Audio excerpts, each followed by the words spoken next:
Bonjour mes amis et bienvenue de retour au podcast Le meilleur sur le bien-être. Aujourd'hui, on continue la discussion, la deuxième partie à propos de la fatigue. La fatigue qu'on peut dire des fois après une certaine chronicité, de sentir fatigué au quotidien, qu'on a de la misère à amener un meilleur niveau d'énergie, que ça affecte notre qualité de vie, qu'on se sent comme si une certaine souffrance autour de toujours être fatigué, pas avoir d'énergie. Et comment approcher ça d'une façon qu'on peut commencer à élever notre énergie. Et l'épisode auparavant, on a discuté la base, les choses évidentes, les choses qui sont importantes d'aller voir le médecin et être sûr que notre niveau de fer, notre niveau de B12, notre thyroïde, quelques affaires comme ça, sont bien adressées en termes de notre niveau d'énergie. Euh, Cependant, quand on a fait le bon travail, puis je ne veux vraiment pas minimiser l'importance d'aller voir votre médecin et de faire les bonnes étapes à propos d'adresser si vous avez une fatigue chronique. Fait que c'est pas pour minimiser cette étape-là. Par contre, quand que cette étape-là est faite, est accomplie, là, le vrai travail commence. Fait que si on assume que le médecin vous revient, bien, regardez, monsieur, madame, votre prise de sang est excellente, votre thyroïde est bon, vos globules sont parfaites, votre fer, votre B12, tout est beau, je ne sais pas, je ne vois rien d'évident pourquoi vous êtes fatigué. Alors, à cette étape-là, on commence dans le travail plus difficile. Le travail de réfléchir sur notre expérience intérieure. Le travail de regarder nous-mêmes dans l'équation de notre fatigue. Et ça m'arrive souvent dans ma pratique de travail comme infirmier praticien qu'il y a des gens, surtout avec la fatigue chronique, ils espèrent, puis c'est normal, ils espèrent de trouver comme la raison, la cause simple pourquoi on est fatigué. Parce que, ultimement, c'est plus facile que faire le travail intérieur. Si on peut trouver que c'est mon niveau de fer qui est bas, je vais prendre une supplémentation de fer. Après un mois ou deux, je me sens beaucoup mieux, tout est réglé, c'est beau, c'est parfait. Puis des fois, ça allait comme ça. C'est certainement que ça m'est arrivé souvent dans ma carrière que c'est comme ça. Mais c'est souvent aussi pas comme ça. C'est souvent qu'on ne trouve rien dans les prises de sang, il n'y a rien d'évident. Et donc, là, ça commence à plus réfléchir sur notre style de vie, notre vie intérieure. Et là, on rentre dans le vrai travail. Mettons, l'ouvrage non accompli qu'on peut dire en termes de notre vie intérieure. Y a-t-il quelqu'un dans notre vie qu'on devrait pardonner puis lâcher les frustrations qu'on ne pardonne pas?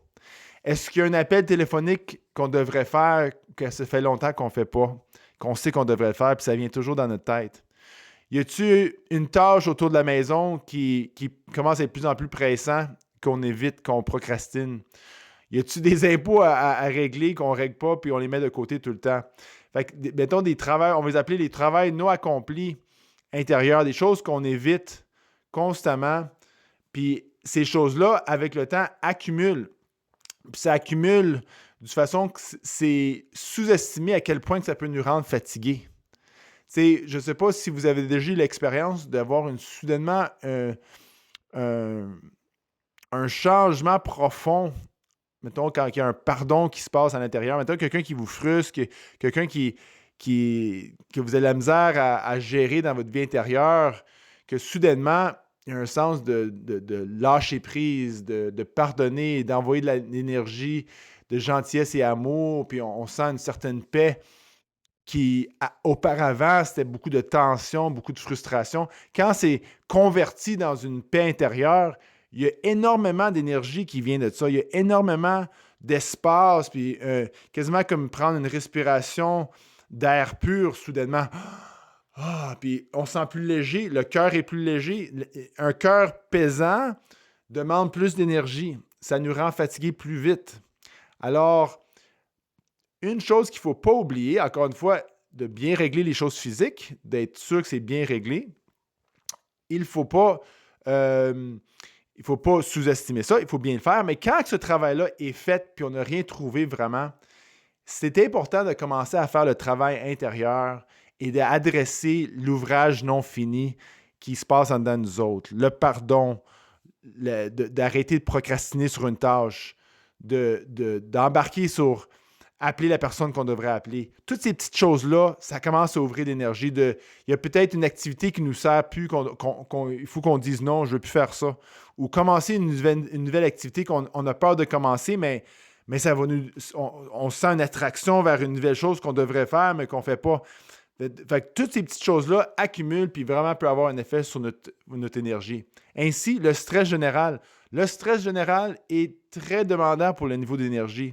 Moi, personnellement, si mon niveau de stress est pas mal bien contrôlé, bien réglé, j'ai beaucoup plus d'énergie dans mon quotidien. Même si mon sommeil, par exemple, pour une raison ou l'autre, il a fallu que je me couche plus tard, puis j'ai dormi un peu moins, si mon stress est bien géré, j'ai beaucoup plus d'énergie. Contrairement, même si j'ai dormi 8-9 heures le soir d'avant, puis je suis stressé pour une raison ou l'autre, je contrôle mal mon stress, mon niveau d'énergie est beaucoup plus bas, je me sens plus fatigué, j'ai de la misère, je bouge moins bien. Fait que la fatigue, c'est beaucoup relié aussi à un stress chronique. Tu sais, quand on a parlé dans d'autres épisodes, la rumination, de trop penser, de prendre le temps, d'arrêter de prendre pause, de réfléchir au lieu de penser.